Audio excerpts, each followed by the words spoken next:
Hey everyone, still here, still awake? If you are, that's fine. We're going to keep drifting, slowly, into the softer corners of medieval pettiness. You see, kings and queens had an extraordinary talent for banning things.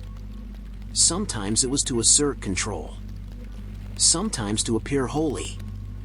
And sometimes, just because something mildly inconvenienced them before lunch.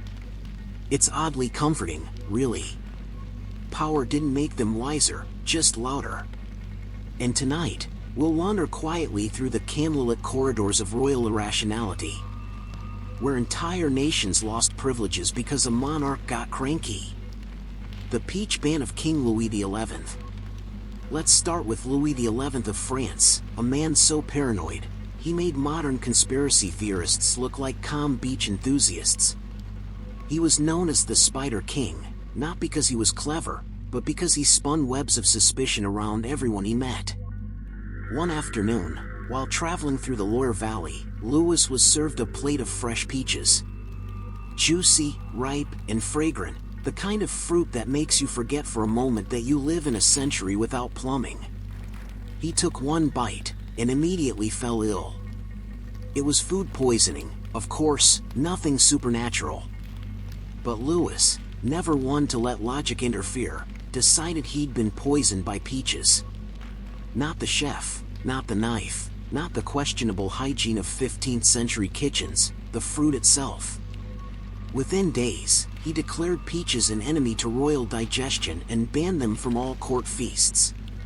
The decree lasted until his death, during which the royal gardeners quietly replaced every peach tree with plums, which were deemed more loyal.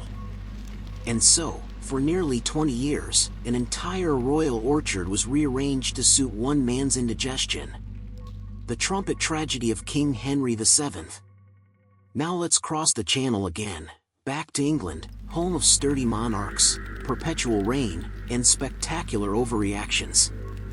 Henry VII, founder of the Tudor dynasty, was not known for his sense of humor.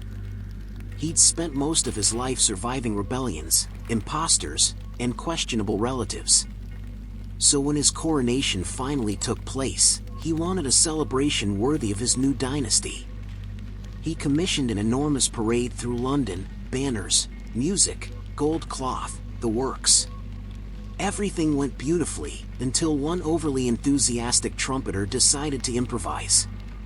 At the height of the procession, he blasted a triumphant flourish so